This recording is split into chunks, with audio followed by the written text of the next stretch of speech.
What's the chatter, everyone? My name's Corman590, and we're back today with another league battle. Now, this is my week 6 battle, and I went up against the Harlem Garchompers.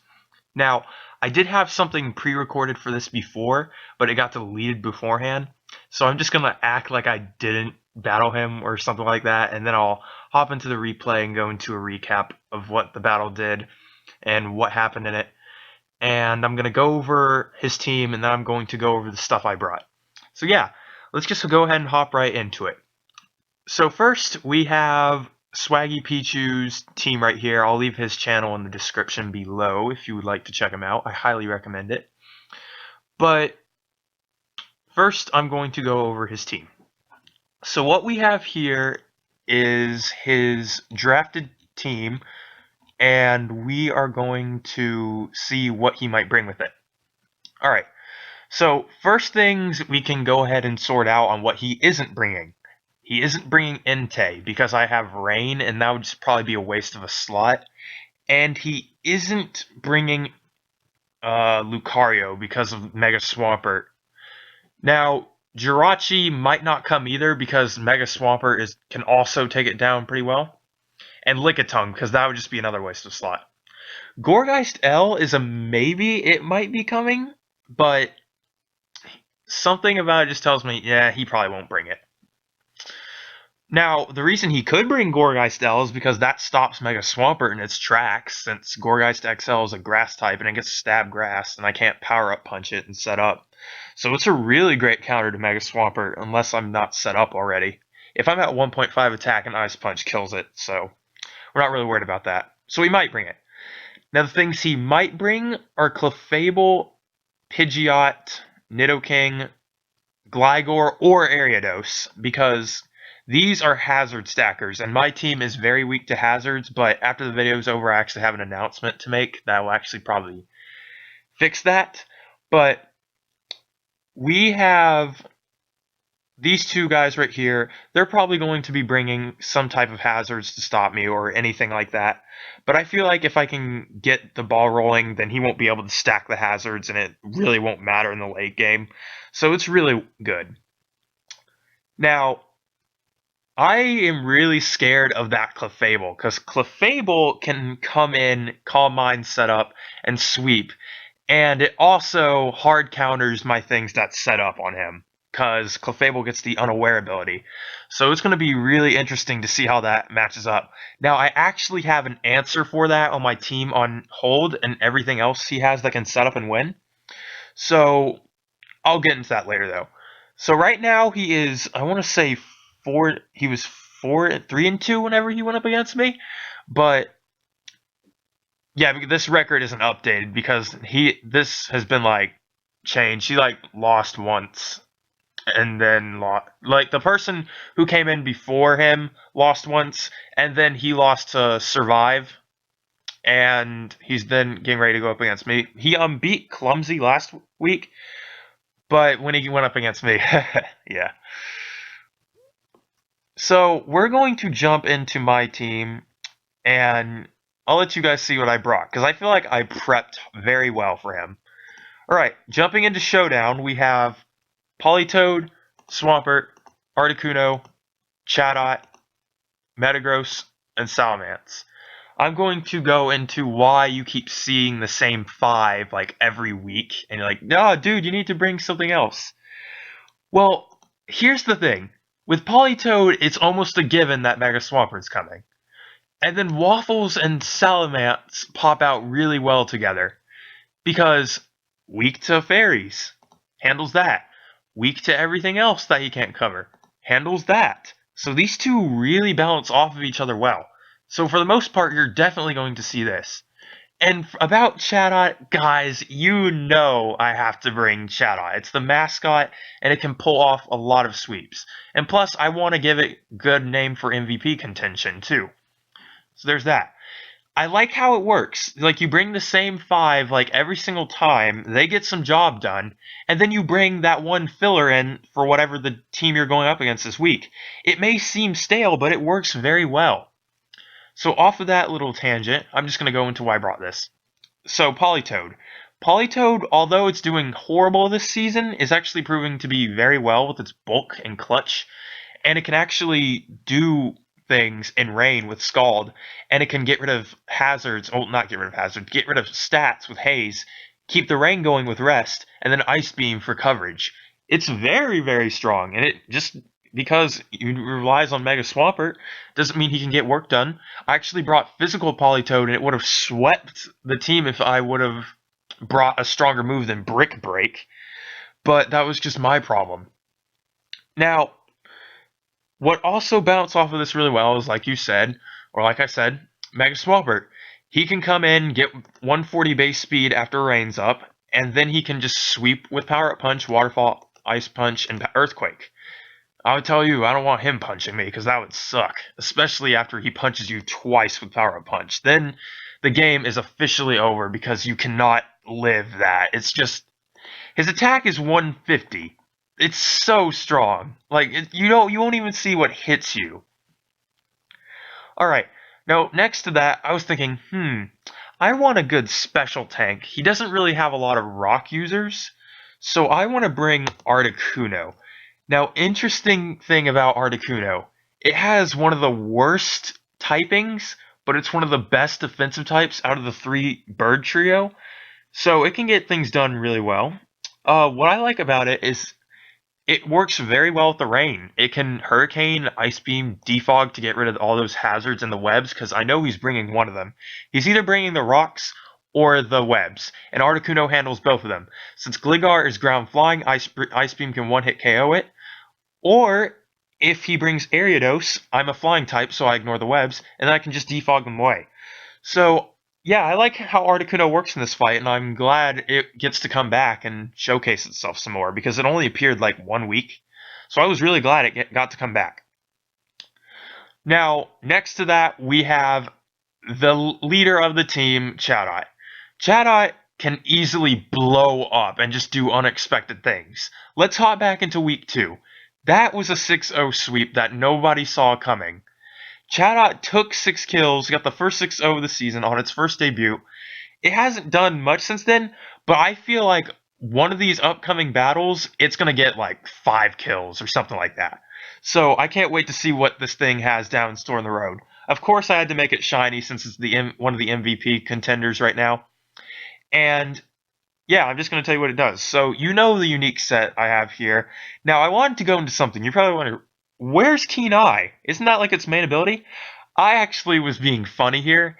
Since I know he's bringing Mega Pidgeot, I had the Tangled Feet ability, because if you get confused, your evasion goes up. So basically, if he tries to Hurricane me and I get confused, my Sash is going to proc, and then I get like a +2 on Minimize. So not only does Chatot have the Nasty Plot bonus, you have the Minimize bonus too. So yeah, it works really well. Now, obviously, besides Chatter and Boomburst, you have Heat Wave, which can handle any type of Steel type or something that's going to wall you out. But honestly, if there's a Grass type, you just Chatter it and get that. But mark my words, if it's a tanky Grass type, just use Boomburst. It's going to come back and bite me later in the future. Alright, now for the last 2 who I really think should be MVP contenders, but they just didn't do well because I wasn't being smart with them. Waffles and Salamence. Now, Waffles is very, very strong because he has a lot of bulk and he has a lot of attack. And 70 on the speed, if you had web support for him, he could easily run over teams. But I didn't bring webs, as you could tell. I just brought stuff for good offense and good bulk and defense. So Salamence is going to get the job done with Meteor Mash, Bullet Punch, Earthquake, and Zen Headbutt. Meteor Mash takes like all of Clefable's health away. Clefable Flamethrowers, I take 50% of my health. I Bullet Punch. So yeah, Salamence, after his Clefable goes down, there's not much he can answer it with. I can just Dragon Dance up, Earthquake, Dragon Claw, Crunch, and win. So yeah, that's the rest of the team. I really like these 2. I really wish they were MVP candidates. So without further ado, I'm going to hop into the battle. I have the replay on file. So I will see you guys there. Okay, we are back, and I just got the replay. It took a while to find, but I finally found it. Alright, So I'm going to go over this replay play by play. I'm going to have it on really slow because the moment I press play, click off, my thing's going to go down and everything's going to get glitchy for you guys. So I'm just going to hit really slow right down here, and then I'm going to press play. Now, as soon as the battle starts, the team's going to show up on the right, and my team's going to show up on the left. Well, if the thing comes up and it's on my side, I'll go over his team, and then I will just go play by play from there. Alright, so hopefully you guys enjoy this. And let the battle start. Alright, there we go. So yeah, as you can see, I leave a chat out. He has Slowking, Mega Pidgeot, Clefable, Nidoking, Ariados, and Dugtrio. I predicted most of that team, except for the Dugtrio and the Slowking. I honestly thought he was going to bring his Gourgeist instead of Slowking, and I thought he was going to bring both his Gligar and his Ariados. So I was very surprised when I saw those three. I didn't know what they were going to do, but it just hit me that the Slowking was a Chatot counter lead, and I was like, oh crap, I just led bad, oh well. Now, here's what was going through my head. Okay, Chatot can take this guy. Chatot can do it. Alright, so as you guys know how this starts off, I want to get a nasty plot as soon as possible. Should have nasty plotted first since Chatot outspeeds naturally. But luckily confusion goes off, and yeah, when you know what happens when that confusion chain starts, it just keeps hitting and hitting. So I'm going to nasty plot next turn. Unfortunately, he breaks out of it, and he's going to bring me down to my sash, which kind of kills the chance for 6-0. But at least I think I'm going to kill. But unfortunately, I just realized, oh no, he's running Assault Vest. So I'm like, I gotta sack off Chatot right here. But you know what's coming. Chatot gets a critical hit and sends down Slowking on the turn it was supposed to go down. This is why Chatot is the MVP contender.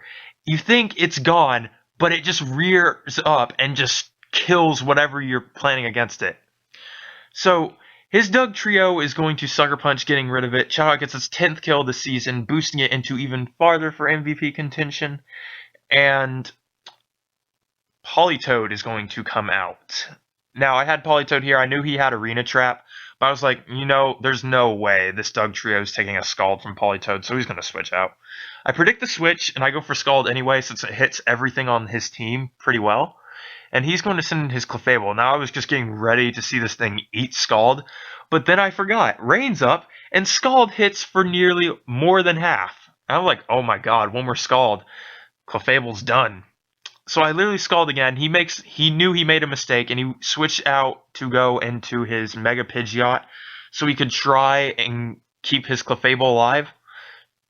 Now, the reason he had Pidgeot there was because he wanted to go for the Hurricane and try and get the battle going since Chatot got the crit. Maybe he thought the hacks was real that round. He's going to Hurricane, even though it doesn't matter since Mega Pidgeot gets no guard, so Hurricane gets 200 accuracy. But Politoed is going to get confused, unfortunately. That is a 30% chance to happen. Politoed clutches out the confusion and sends down the Mega Pidgeot. So I got really lucky this round. Politoed able to add a kill to himself, and he keeps the rain up. Now, I know what this was coming for, so I had to switch out right here into Mega Swampert and get the sweep going. Alright, so here's the deal. Mega Swampert, after one power-up punch, should have swept his team. I played very risky here. I don't know why I did it. I go for one power-up punch. He gets his webs up, but at this point, it doesn't matter. Swampert can just sweep his team. So, yeah. I go for power-up punch on this turn. Webs really don't matter now because Rain's up and Swampert's already out in the field. He outspeeds everything. I don't know what I was doing here, but I thought this first turn was a misclick because he went for Poison Jab. I'm like, uh-oh, he's probably going to use a Grass move. There's no way you'd Poison Jab a Mega Swampert. This is just bad. So, next turn, he, interestingly enough, goes for Poison Jab again, and that's when it hit me that he was trying to go for Poison. So I was like, okay, there's no Poison on that turn. Now, I guess I can just sweep through the rest of his team. This is where I should have just waterfalled beforehand because it would have ended a lot faster. I wouldn't have had to sacrifice off Politoed, and my differential could be higher. But I just kept going. I was like, okay, you know what? Swampert wins either way. He doesn't have grass on anything.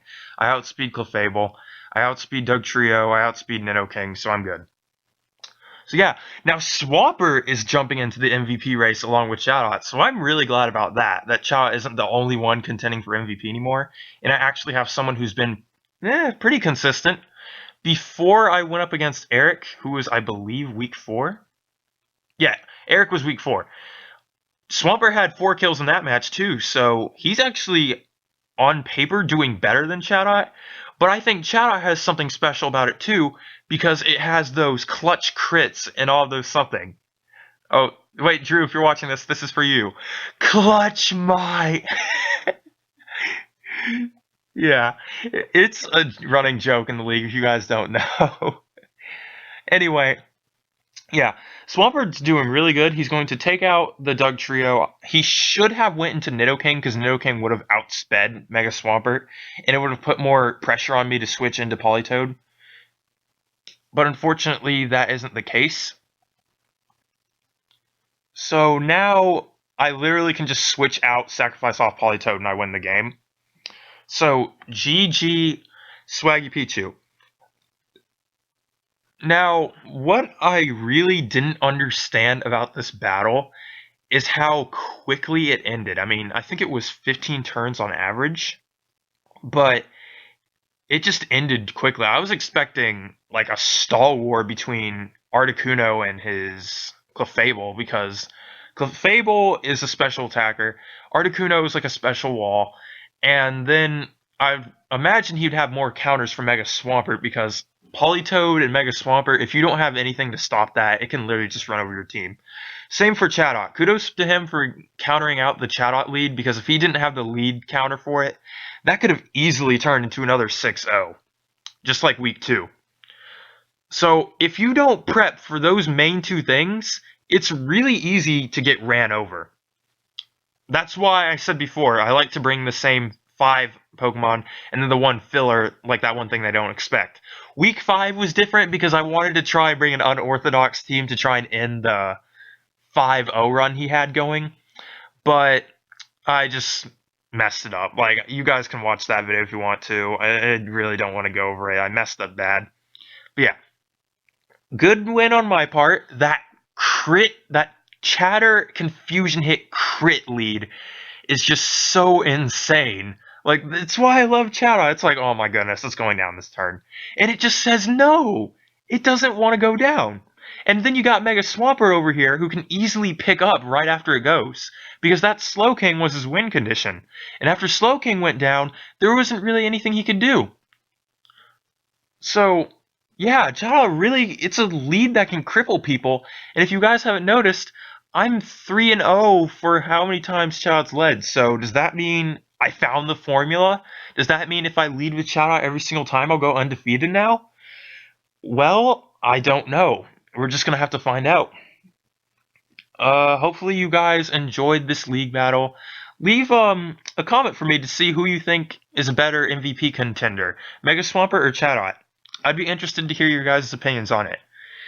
Anyways, as always, peace out, guys.